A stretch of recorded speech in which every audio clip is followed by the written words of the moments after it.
राधे राधे दोस्तों, आज मैं आप लोगों को लड्डू गोपाल की एक ऐसी अद्भुत दिल को स्पर्श करने वाली बिल्कुल सत्य लीला कथा सुनाऊंगी जिसे सुनकर आपकी आंखों से आंसू आ जाएंगे। हमारे छोटे से बाल गोपाल अपने भक्तों के साथ न जाने कितनी लीलाएं करते हैं। आज भी इस कलयुग में हजारों भक्त नित्य प्रतिदिन अपने लड्डू गोपाल की लीलाओं का अनुभव कर रहे हैं। हम इस कलयुग के मानव अपने आप को परम सौभाग्यशाली समझते हैं कि आज भी इस कलयुग में जहां हर तरफ द्वेष, ईर्ष्या, चारों ओर बुराइयां फैली है, वहां हमारे भगवान श्री कृष्ण के बाल स्वरूप हमारे लड्डू गोपाल अपने भक्तों के साथ साक्षात लीलाएं कर रहे हैं। दोस्तों, आज की यह लीला कथा सुनकर आप सभी का हृदय बाल गोपाल के प्रेम में रो देगा। आप यह समझ पाओगे कि जिनको हम हमारे ठाकुर जी भगवान श्री कृष्ण के रूप में आराध्य के रूप में पूजते हैं, वो भगवान श्री कृष्ण के बाल गोपाल हमारे छोटे से लड्डू गोपाल भक्तों के साथ कितनी लीलाएं कर रहे हैं। वीडियो को पूरा अवश्य देखिएगा दोस्तों। आशा करती हूँ आज की यह अद्भुत लीला कथा आपके हृदय को स्पर्श करेगी। आज की यह लीला कथा हमारे साथ शेयर की है पश्चिम बंगाल के मायापुर में रहने वाली शेफाली पात्रा जी ने। शेफाली जी हमसे कहती हैं कि पहले हम झारखंड में रहते थे, पर मेरे हस्बैंड की सरकारी नौकरी पश्चिम बंगाल में लग गई और इसलिए हम पश्चिम बंगाल के मायापुर में शिफ्ट हो गए और अब हम सभी यहीं रहते हैं। हमारे यहाँ पश्चिम बंगाल में जहाँ अभी हम लोग रह रहे हैं, यहाँ दुनिया का सबसे बड़ा इस्कॉन मंदिर है। शेफाली जी कहती है कि मैं बचपन से ही लड्डू गोपाल की सेवा अपने मायके में होते देखी हूँ। मेरी मम्मी बड़े ही प्यार से लड्डू गोपाल की सेवा करती थी। बाल गोपाल के प्रति श्रद्धा भक्ति मेरे मन में तो बचपन से ही थी, पर जब मैं शादी के बाद अपने ससुराल आई तो मैंने यहाँ भी भक्ति का माहौल देखा। मैं अपने आप को परम सौभाग्यशाली समझती हूँ जो मेरे ससुराल में भी मुझे लड्डू गोपाल की सेवा मिली। मैं बड़े ही प्यार से अपने सासू माँ के साथ मिलकर लड्डू गोपाल की सेवा किया करती हूँ, क्योंकि अब हम लोग पूरी तरह से मायापुर में शिफ्ट हो चुके थे, इसलिए हमने अपना घर भी बनवा लिया है। इसलिए अब हमारा मायापुर इस्कॉन मंदिर आना जाना बहुत बढ़ गया था। हम कोशिश करते थे कि सप्ताह में कम से कम एक दिन हम इस्कॉन मंदिर दर्शन के लिए जा सके। मैं हमेशा से ही अपने लड्डू गोपाल को साथ लेकर मंदिर जाया करती थी। लड्डू गोपाल की कृपा से मुझे 2 पुत्र संतान है। ठाकुर जी की कृपा से हमारे जीवन में किसी चीज की कमी नहीं है। बाल गोपाल की कृपा से हमारा परिवार बहुत खुशहाल है। दोस्तों, शेफाली जी मुझसे कहती है कि दीदी, मैं आपके चैनल पर लड्डू गोपाल की सत्य लीला कथा प्रतिदिन सुनती हूँ।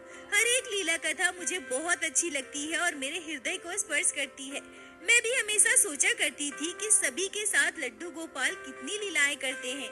मेरे साथ मेरे बाल गोपाल कब लीला करेंगे, कब मैं उनकी लीला को अनुभव कर पाऊंगी, मैं कब यह महसूस कर पाऊंगी कि मेरे लड्डू गोपाल हमारे घर पर विराजित है और मेरे साथ है। पर वो कहते हैं ना दोस्तों, अगर आप सच्चे दिल से, सच्चे मन से अपने लड्डू गोपाल को याद करते हैं, उनसे कुछ भी कहते हैं, तो हमारे बाल गोपाल आपकी बात जरूर सुनते हैं और एक छोटे बच्चे की तरह दौड़ते हुए, भागते हुए अपने भक्त के पास आ जाते हैं। शेफाली जी कहती हैं कि यह घटना आज से लगभग 5 साल पहले की है। हमने एक महिलाओं का ग्रुप बनाया था जिसमें हम सभी महिलाएं प्रत्येक महीने थोड़े थोड़े पैसे इकट्ठे करके भंडारे का आयोजन करते थे। इस बार हमने सोचा कि क्यों ना हम ऐसा करें कि सभी अपने अपने लड्डू गोपाल को वहाँ लेकर आए। एक साथ मिलकर सभी लड्डू गोपाल का हम भोग लगाएंगे। उसके बाद इस प्रसाद को भक्तों के बीच भंडारे के रूप में वितरण करेंगे। उसके बाद हम लोगों ने एक दिन निर्धारित किया और उस दिन हमने भंडारे में खीर पूरी बनाने का निश्चय किया। पूरी बात तय हो गई, पर इसी बीच मेरे साथ एक आश्चर्य करने वाली घटना घटी। शेफाली जी कहती हैं कि मैं दोपहर में अपने कमरे में लेटी हुई थी, तभी अचानक से मेरे मन में यह बात आई कि नहीं, इस बार हम खीर पूरी नहीं, पूरी आलू गोभी की सब्जी और हलवे का भोग लगाएंगे। तभी अगले ही पल मैं सोचती हूँ कि अरे नहीं, हम लोगों ने तो सारा आयोजन कर लिया है, सारी बातें तय हो चुकी है और इस तरह से अब मैं अंतिम समय में अपना निर्णय नहीं बदल सकती। पर पता नहीं क्यों मेरा मन बार बार अंदर से मुझे यह आवाज लगा रहा था कि नहीं, इस बार भंडारे में तो पूरी सब्जी और हलवा ही बनेगा। शेफाली जी कहती है कि वैसे मैं ग्रुप की मेंबर तो हूँ, पर मैं कभी भी उस ग्रुप में अपनी तरफ से कोई बात नहीं रखती। सभी को जो अच्छा लगे वही होता है। मैं कभी भी नहीं कहती कि भंडारे में क्या बनेगा क्या नहीं बनेगा। पर उस दिन अचानक से यह बात मेरे मन में आते ही मैंने तुरंत सभी को कॉल लगा दिया और मैंने सबसे कह दिया, पूरी खीर नहीं बल्कि आलू गोभी की सब्जी, हलवा और पूरी बनेगा। मेरी बात सुनकर सब लोगों ने यही कहा कि हम लोगों ने तो सारी तैयारियां कर ली है, पर कोई बात नहीं, अगर तुम ऐसा चाहती हो और पहली बार तुम अपनी तरफ से कोई बात रख रही हो तो ठीक है, ऐसा ही होगा। शेफाली जी कहती हैं कि उस दिन सोमवार का दिन था, ठंड का मौसम था। हमने भंडारे में पूरी, आलू गोभी की सब्जी और हलवे का आयोजन किया था और हम सभी महिलाएं वहां इस्कॉन मंदिर के प्रांगण में भक्तों को भंडारे का प्रसाद खिलाने के लिए इकट्ठा हो चुके थे। हम सभी अपने अपने लड्डू गोपाल को सुंदर सुंदर पोशाक पहनाकर सुंदर सा श्रृंगार करके लेकर आए थे। सभी के लड्डू गोपाल बहुत ही प्यारे, बहुत ही सुंदर लग रहे थे। हम सभी ने अपने अपने लड्डू गोपाल को आसन में एक साथ विराजित किया। एक साथ इतने सारे लड्डू गोपाल को देखकर हृदय प्रसन्न हो रहा था। पर तभी वहाँ एक आश्चर्य करने वाली घटना घटती है। हम सभी भंडारा शुरू करने से पहले लड्डू गोपाल को भोग लगाने जा रहे थे। भोग लगाने की पूरी व्यवस्था हो चुकी थी। सभी लड्डू गोपाल अपने अपने आसन पर बैठ चुके थे। शेफाली जी कहती है कि तभी एक आश्चर्यजनक घटना घटती है। उसी समय एक वृद्ध महिला वहाँ उपस्थित होती है। जब वह बूढ़ी मैया देखी कि यहाँ भंडारे का आयोजन किया गया है और सभी अपने अपने सुंदर सुंदर लड्डू गोपाल को लेकर आसन पर विराजित किए हैं और अब शायद उन्हें भोग लगाने की तैयारी की जा रही है, इतना सब देखकर बूढ़ी मैया की आंखें नम हो जाती है।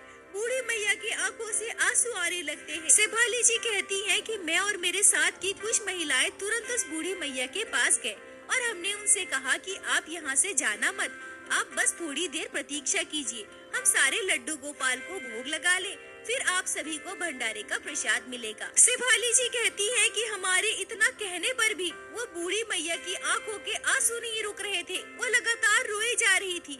हम में से किसी को भी कुछ भी समझ में नहीं आ रहा था कि बूढ़ी मैया इतना क्यों रो रही है।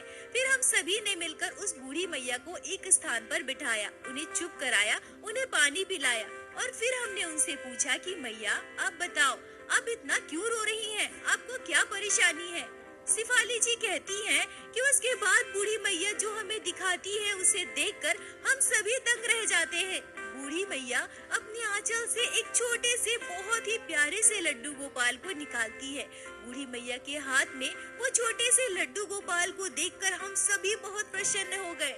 मैं सभी से कहती हूँ कि जल्दी जल्दी एक और आसन लगाओ, देखो ना एक और छोटे से लाला आ गए हैं, हमें इन्हें भी तो भोग लगाना है ना। यह कहकर मैं उस बूढ़ी मैया के हाथ से उनके लड्डू गोपाल को ले लेती हूँ। छोटे से प्यारे से बाल गोपाल बहुत ही सुंदर लग रहे थे। पर तभी बूढ़ी मैया मुझसे कहती है कि नहीं नहीं, मेरे लड्डू गोपाल आसन पर कैसे बैठ सकते हैं, कैसे भोग ग्रहण कर सकते हैं। शेफाली जी कहती है कि बूढ़ी मैया की यह बात सुनकर हम सभी आश्चर्य थे। अरे बूढ़ी मैया ऐसा क्यों कह रही है? तभी मैं बूढ़ी मैया से पूछती हूँ, क्यों, क्या हुआ, आप ऐसा क्यों कह रही हैं? आपके लड्डू गोपाल आसन पर बैठकर भोग क्यों नहीं ग्रहण कर सकते हैं? उसके बाद बूढ़ी मैया रोते हुए हमसे जो कहती है उसे सुनकर हमारा हृदय बहुत भावुक हो जाता है। बूढ़ी मैया रोते हुए कहती है कि देखो ना देखो, यहाँ बैठे सभी लड्डू गोपाल ने कितने सुंदर सुंदर प्यारे प्यारे पोशाक पहनी है, सभी ने कितने गहने पहने हैं, सभी का सुंदर श्रृंगार किया गया है, पर मेरे लड्डू गोपाल की पोशाक तक फटी है, मेरे बाल गोपाल ने कोई श्रृंगार नहीं किया है। दोस्तों, शेफाली जी कहती हैं कि वह बूढ़ी मैया हम सभी के आगे बहुत रो रही थी। वो रो रो कर अपने लड्डू गोपाल के बारे में जिस तरह की बातें कह रही थी उसे सुनकर वहाँ उपस्थित सभी लोग बहुत दुखी हो गए। बूढ़ी मैया को रोते देखकर, उनकी बातें सुनकर मेरी आंखें भी नम हो गई। बूढ़ी मैया रोते हुए कहती है कि तुम्हें पता है, मेरे छोटे से लड्डू गोपाल कल से मुझसे नई पोशाक की मांग कर रहे हैं, मुझसे कह रहे हैं मैया, ओ मैया, मुझे एक नई पोशाक लाकर दो ना मैया। पर मैं कैसी माँ हूँ जो अपने छोटे से बाल गोपाल के लिए एक पोशाक तक नहीं खरीद सकती, मेरे पास तो पैसे ही नहीं है। मैं कितनी अभागन माँ हूँ ना, जो अपने छोटे से बच्चे के लिए एक पोशाक खरीद नहीं पा रही हूँ। आप सभी के लड्डू गोपाल ने सुंदर सुंदर पोशाकें पहनी है, सुंदर सा श्रृंगार किया है। सभी कितने प्यारे, कितने सुंदर लग रहे हैं। आप सभी के लड्डू गोपाल के साथ मेरे छोटे से कन्हैया आसन पर बैठकर कैसे भोग लगा सकते हैं, आप सभी शायद समझ नहीं पा रही है। पर मैं तो माँ हूँ ना, मैं अपने छोटे से लल्ला की हर एक बात समझ रही हूँ। मेरे छोटे से कन्हैया इस अवस्था में सबके साथ बैठकर भोग कैसे लगाएंगे। बूढ़ी मैया कहती है कि आप सभी भंडारा कीजिए, अपने अपने लड्डू गोपाल को भोग लगाइए। मैं अपने लड्डू गोपाल को लेकर यहाँ से जा रही हूँ। और यह कहकर रोते हुए वो बूढ़ी मैया अपने बाल गोपाल को गोद में लेकर वहाँ से जाने लगती है। शेफाली जी कहती है कि हम सभी ने बूढ़ी मैया को रोका। हमने उनसे कहा कि मैया आप यहाँ रुकिए, यहीं बैठिए, आप यहाँ से कहीं नहीं जाएंगी। हम सभी के लड्डू गोपाल बहुत प्यारे हैं। लड्डू गोपाल भले ही किसी भी स्वरूप में हो, किसी भी अवस्था में हो, पर वो भगवान है, हम सभी के पूजनीय है, आराध्य है। पर आप तो अपने लड्डू गोपाल की मैया है ना, शायद इसलिए आप अपने कान्हा के दर्द को समझ पा रही हैं। पर हम सभी तो भक्त है ना मैया, आपके लड्डू गोपाल हमारे भगवान है, और हम भला अपने भगवान को बिना भोग लगाए यहाँ से कैसे जाने दे सकते हैं। यह कहकर मैंने बूढ़ी मैया को वहीं बैठा दिया और उनसे कहा कि अब आप कहीं नहीं जाएंगी, आप यहीं बैठिए, मैं थोड़ी देर में वापस आती हूँ। फिर मैं एक और महिला के साथ बाजार चली गई और मैंने वहाँ से लड्डू गोपाल के लिए ढेर सारी सुंदर सुंदर पोशाकें खरीदी और उनकी ज्वेलरी खरीदी। ढेरों श्रृंगार का सामान खरीद कर वापस आई। मैं वापस आकर देखती हूँ तो बूढ़ी मैया अपने लड्डू गोपाल को गोद में लेकर उसी स्थान पर बैठी है जहाँ मैंने उन्हें बैठने के लिए कहा था। मैंने बूढ़ी मैया से कहा कि मैया कहाँ है आपके लड्डू गोपाल? लड्डू गोपाल को आप मुझे दीजिए। देखिए ना, मैंने लड्डू गोपाल के लिए सुंदर सुंदर पोशाक लाई है, श्रृंगार का सामान लेकर आई हूँ। आज मैं आपके लड्डू गोपाल का सुंदर सा श्रृंगार करूँगी, सुंदर से तैयार कर दूंगी, जिससे आपके लड्डू गोपाल भी खुश हो जाएंगे और आप भी प्रसन्न हो जाओगी। और साथ ही साथ ठाकुर जी की सेवा करके मुझे भी बड़ा ही आनंद आएगा। मैं भी अपने आप को धन्य महसूस करूँगी। दीजिए ना मैया, दीजिए, आप अपने लड्डू गोपाल को मुझे दीजिए। मैं यहीं आपके पास बैठकर आपके लल्ला का श्रृंगार कर देती हूँ।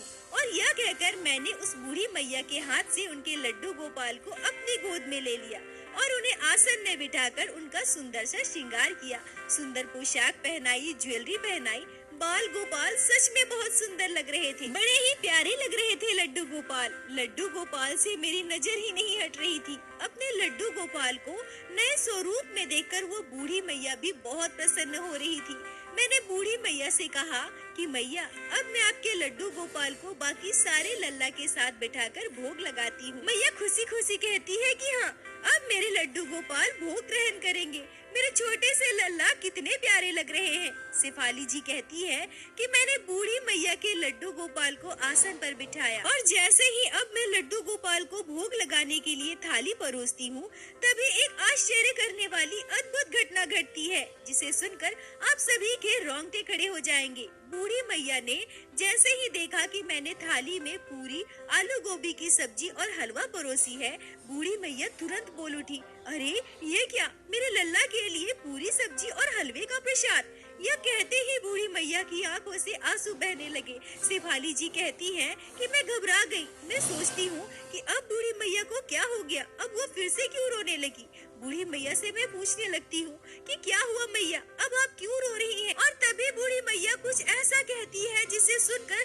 आप सभी दंग हो जाएंगी, जैसा मैं हो गई थी। बूढ़ी मैया कहती है कि तुम्हें पता है, मेरे लड्डू गोपाल कल से ही मुझसे नई पोशाक की मांग कर रहे थे। वो तो तुमने दिलवा दिया, पर इसके साथ साथ मेरे लड्डू गोपाल मुझसे कल से कह रहे थे, मैया मुझे पूरी खानी है, मुझे हलवा खाना है, मुझे आलू गोभी की सब्जी खानी है मैया। और देखो ना, आज मेरे लल्ला को वो सारी चीजें मिल रही है। मेरे लल्ला पूरी, हलवा, सब्जी का भोग लगाएंगे। आज मैं बहुत प्रसन्न हूँ, मैं बहुत खुश हूँ। मेरे लल्ला आज पेट भरकर भोजन ग्रहण करेंगे। मेरे लल्ला ने सुंदर वस्त्र धारण किया है। आज मेरे लल्ला कितने खुश है। देखो ना, देखो देखो बिटिया, मेरे लड्डू गोपाल मुस्कुरा रहे हैं। शेफाली जी कहती हैं कि ये सारी बातें वो मैया इस तरह से बता रही थी जैसे वो अभी देख पा रही हैं कि उनके लड्डू गोपाल मुस्कुरा रहे हैं। मेरे रोंगटे खड़े हो गए। मैंने उस समय उस बूढ़ी मैया से और कुछ भी नहीं कहा। मैंने लड्डू गोपाल को भोग लगाया। भोग लगाने के कुछ देर के बाद हमने भंडारा प्रारंभ कर दिया। सभी भक्तों के बीच हमने भंडारे का प्रसाद वितरण किया। उस बूढ़ी मैया ने भी भंडारे का प्रसाद ग्रहण किया। उसके बाद वो बूढ़ी मैया मुझसे कहती है कि बिटिया अब मैं चलती हूँ। मैं आज बहुत प्रसन्न हूँ और देखो ना मेरे लल्ला भी कितने प्रसन्न है। वो मंद मंद मुस्कुरा रहे हैं। शेफाली जी कहती हैं कि मैंने लड्डू गोपाल के लिए ढेर सारी पोशाक खरीदी थी, ढेर सारा श्रृंगार का सामान खरीदा था।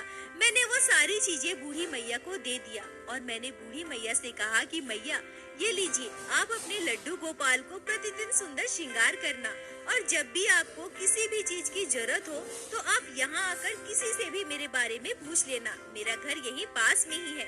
आपको कोई भी मेरे घर का पता बता देगा। और अब आप परेशान मत होइए मैया, आपके लड्डू गोपाल बहुत सुंदर है, बहुत प्यारे हैं। आपके छोटे से कन्हैया के लिए कभी भी आपको किसी भी चीज की जरूरत हो तो आप मुझे जरूर याद करना। शेफाली जी कहती हैं कि बूढ़ी मैया ने खुशी खुशी मुझे ढेरों आशीर्वाद दिया और अपने लड्डू गोपाल को गोद में लेकर वहाँ से सारा सामान लेकर चली गई। पर ये सारी बातें मेरे दिमाग में घूम रही थी। मैं समझ नहीं पा रही थी कि आज ये सब क्या हुआ। मैं रात को जब अपने बिस्तर पर लेटी थी और सोने की कोशिश कर रही थी तो बार बार मैं ये सारी बातें सोच रही थी। ये बातें मेरे दिमाग में घूम रहा था।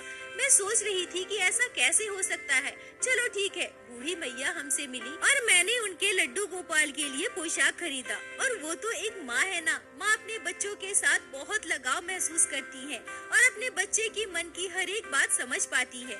इसलिए मैया यह समझ पाई कि उनके लड्डू गोपाल को नई पोशाक चाहिए। लड्डू गोपाल पोशाक की मांग कर रहे हैं, पर यह कैसे संभव है कि उनके लड्डू गोपाल हलवा पूरी सब्जी खाने की मांग कर रहे हो। और आज ही हमारे भंडारे में हमने हलवा पूरी और सब्जी बनवाया था और मैं तो आज से पहले कभी भी इस बात का निर्णय नहीं लेती थी कि भंडारे में क्या बनना है। फिर कल मेरे मन में अचानक से यह बात क्यों आई कि भंडारे में हमें हलवा पूरी और सब्जी बनाना है। ये लड्डू गोपाल की कैसी लीला है। आज मेरे कान्हा ने मेरे साथ यह कैसी लीला की है। क्या सच में लड्डू गोपाल की यह कोई लीला है या फिर बस एक इत्तेफाक है। शेफाली जी कहती हैं कि यह बातें सोचते सोचते मैं सो गई। तभी अचानक से मेरे साथ एक चौंका देने वाली घटना घटी। मैं गहरी नींद में सो रही थी। तभी अचानक से मुझे एक आश्चर्य करने वाला सपना आया। मैं अपने सपने में उसी बूढ़ी मैया को देखती हूँ। मैं अपने सपने में देखती हूँ कि वो बूढ़ी मैया अपने लड्डू गोपाल को गोद में लेकर मेरे आगे खड़ी है। पर वो बूढ़ी मैया उस अवस्था में बिल्कुल भी नहीं है जिस अवस्था में मैंने उन्हें देखा था। जब वो मुझसे मिली थी तो उन्होंने फटी पुरानी साड़ी पहन रखी थी। उनके लड्डू गोपाल की पोशाक भी फटी हुई थी। उनके हालात बहुत ही खराब थे। पर मेरे सपने में बूढ़ी मैया बहुत ही सुंदर लग रही है। उन्होंने नई साड़ी पहनी है। 16 श्रृंगार के साथ बूढ़ी मैया अपने प्यारे से लड्डू गोपाल को गोद में लेकर खड़ी है और मुझे देखकर मुस्कुरा रही है। और सबसे आश्चर्य की बात तो यह है कि उनके छोटे से बाल गोपाल वही पोशाक पहने हैं जो पोशाक आज मैंने अपने हाथों से उनके लड्डू गोपाल को पहनाई थी। लड्डू गोपाल ने वही श्रृंगार किया था। ऐसा लग रहा था मानो बूढ़ी मैया के साथ साथ उनके छोटे से बाल गोपाल मेरी ओर देख रहे हैं और मंद मंद मुस्कुरा रहे हैं। तभी कुछ ऐसा होता है जिसे सुनकर आप सभी के रोंगटे खड़े हो जाएंगे, जैसा उस समय मेरे साथ हुआ था। अचानक से मैं क्या देखती हूँ कि बूढ़ी मैया अपने हाथ में एक बड़ी सी थाली लिए हुए है और उस थाली में आलू गोभी की सब्जी, पूरी और हलवा है। और वो मैया बड़े ही प्यार से अपने लड्डू गोपाल को पूरी, सब्जी और हलवे का भोग लगा रही है और मेरी ओर बार बार देखकर मुस्कुरा रही है। शेफाली जी कहती है कि वो बूढ़ी मैया और उनके लड्डू गोपाल के उस दिव्य स्वरूप के दर्शन आज तक मैं नहीं भूल पाई हूँ। उनके चेहरे पर एक अलग ही तेज था। बूढ़ी मैया मेरे बहुत करीब थी पर मैं उससे कुछ बात नहीं कर पा रही थी। वो बस मेरी ओर देख रही थी और मुस्कुरा रही थी। अपने लल्ला से प्यार कर रही थी, अपने लल्ला से लाड लड़ा रही थी, अपने हाथों से अपने छोटे से लड्डू गोपाल को भोग लगा रही थी और बार बार बस मेरी ओर देखकर मुस्कुरा रही थी। तभी थोड़ी देर के बाद वो बूढ़ी मैया मेरे सर पर हाथ रखती है, मेरे सर पर हाथ फेरती है और अपने लड्डू गोपाल को मेरी गोद में दे देती है। मैं उनके लड्डू गोपाल को गोद में लेकर अपने सीने से लगा लेती हूँ और वो बूढ़ी मैया मेरे सर पर हाथ फेरते रहती है और तभी अचानक मेरी आंखों के आगे अंधेरा छा जाता है। मैं कुछ भी नहीं देख पा रही थी। कुछ पल के लिए मेरा शरीर शिथिल हो गया। मुझे ऐसा लग रहा था कि मैं अब ना कुछ सोच पा रही हूँ, ना ही कुछ समझ पा रही हूँ, ना ही मैं कुछ देख पा रही हूँ, ना ही कुछ मैं बोल पा रही हूँ। तभी अचानक से मेरी आँख खुल गई, मेरा सपना टूट गया। मैं उठकर बैठ गई। मैं इधर उधर देखने लगी कि कहाँ है कोई, कहाँ है वो बूढ़ी मैया, कहाँ है उनके लड्डू गोपाल, पर कहीं कोई नहीं थे। शेफाली जी कहती है कि मैं आज तक समझ नहीं पाई कि वो बूढ़ी मैया कौन है जो मेरे सपने में अपने दिव्य स्वरूप के दर्शन मुझे देकर गई। वो कौन थी? उन्होंने अपने प्यारे से छोटे से लड्डू गोपाल को मेरी गोद में दिया।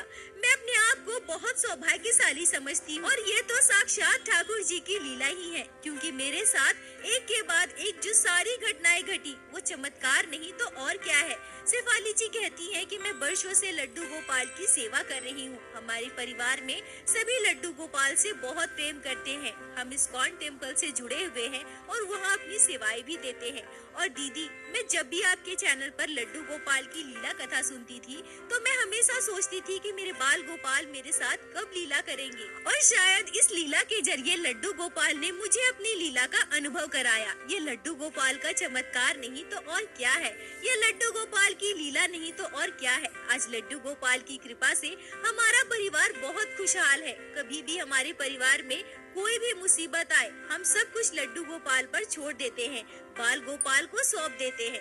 लड्डू गोपाल ही हमारा सहारा है, वही हमें हर एक मुसीबत से पार लगाते हैं। शेफाली जी, आपका बहुत बहुत धन्यवाद जो आपने लड्डू गोपाल की यह अद्भुत लीला हमारे साथ शेयर की, जिसे मैं हमारे चैनल के माध्यम से बाकी सारे भक्तों तक पहुंचा सकी।